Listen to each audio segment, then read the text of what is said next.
ഗർഭകാല ചികിത്സാ പിഴവിനെ തുടർന്ന് ഗുരുതര വൈകല്യങ്ങളുടെ കുഞ്ഞ് ജനിച്ച സംഭവത്തിൽ നടപടി വൈകുന്നതായി പരാതി.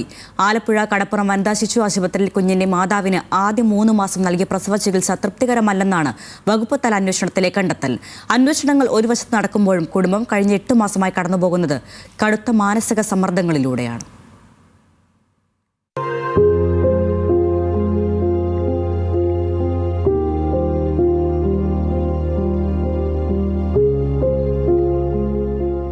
ഈ മുറിയിൽ ഞാൻ ഈ കുഞ്ഞും മാത്രമാണ്. വേറെ 2 മക്കളുണ്ട്. അവരുടെ കാര്യങ്ങളൊന്നും അന്വേഷിക്കാൻ എനിക്ക് പറ്റുന്നില്ല. ഈ മുറിയിൽ തന്നെയാണ് ഞങ്ങൾ. ഹോസ്പിറ്റലിൽ പോകും, തിരിച്ചു വരും. മറ്റു മക്കൾക്ക് അവർക്ക് സ്കൂളിൽ പോകാനായിട്ട് റെഡിയാക്കാനോ അവരുടെ പഠന സംബന്ധമായ കാര്യങ്ങൾ ചെയ്തു കൊടുക്കാനോ ഒന്നും എനിക്ക് സാധിക്കുന്നില്ല. 2 മക്കളും കൂടി ഉണ്ടല്ലോ എന്നൊരു ഇതിലാണ് ഞാൻ പിടിച്ചു നിൽക്കുന്നത്. ഏത് നിമിഷം എന്ത് വേണമെങ്കിലും എൻ്റെ മനസ്സിൽ തോന്നുന്നുണ്ട്. പിന്നെ തരണം ചെയ്ത് പോകുന്നു. ഇത് എത്രത്തോളം പോകുമെന്നും എനിക്കറിയത്തില്ല. വൈകല്യങ്ങളോടെ ജനിച്ച കുഞ്ഞ് ആൺകുട്ടിയാണെന്ന് ഡോക്ടർമാർ സർട്ടിഫിക്കറ്റ് നൽകിയിട്ടുണ്ട്. കുടുംബം അവന് ഇസാൻ മുഹമ്മദ് എന്ന് പേരുമിട്ടു.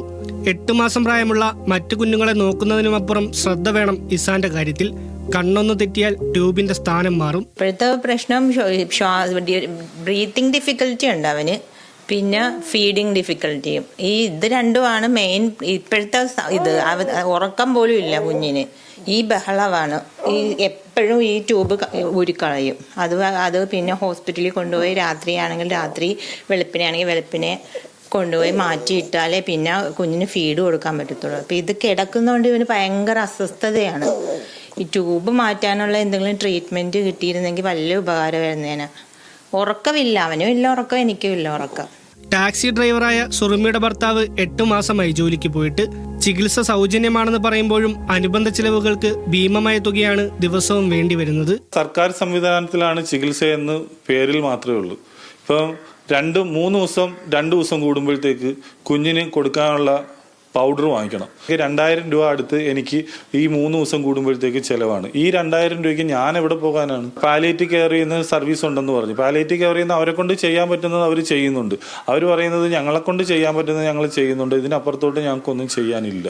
വീടിന്റെ ലോണ്, ഉപജീവന മാർഗത്തിന് എടുത്ത കാറിന്റെ ലോണ്, ഇത് രണ്ടും കയ്യെത്തി പിടിക്കാൻ വേണ്ടി ഉണ്ടാക്കിയ സ്വർണങ്ങൾ, മറ്റുള്ള ആൾക്കാരുടെ കയ്യിൽ നിന്ന് വാങ്ങിച്ചിരിക്കുന്ന പൈസ, വായ്പയായിട്ട് വാങ്ങിച്ചിരിക്കുന്ന ബാധ്യതകൾ, ഈ രേഖകൾ പരിശോധിച്ചാൽ അറിയാം എനിക്ക് ഈ 8 മാസം കൊണ്ട് ഞാൻ എന്തോരം കടക്കാരനായിട്ടുണ്ടെന്ന്. നല്ലവരായ എൻ്റെ സുഹൃത്തുക്കൾ, ടാക്സി ഡ്രൈവർമാരായ നല്ലവരായ എൻ്റെ സുഹൃത്തുക്കളിൽ നിന്നാണ് എനിക്ക് സഹായങ്ങൾ ഉണ്ടായിട്ടുള്ളത്.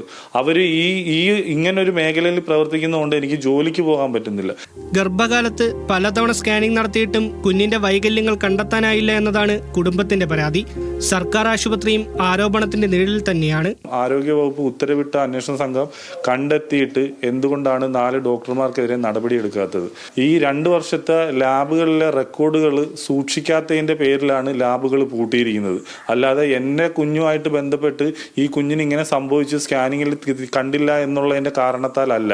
ആലപ്പുഴ DMO ഇതിനെതിരെ യാതൊരുവിധ നടപടി എടുത്തിട്ടില്ല. ഒടുവിൽ മനുഷ്യാവകാശ കമ്മീഷൻ വിഷയത്തിൽ ഇടപെട്ടിട്ടുണ്ട്. ആരോഗ്യവകുപ്പ് ഡയറക്ടർ അന്വേഷണം നടത്തി 1 മാസത്തിനകം റിപ്പോർട്ട് സമർപ്പിക്കാനാണ് ഉത്തരവ്. ന്യൂസ് മലയാളം, ആലപ്പുഴ.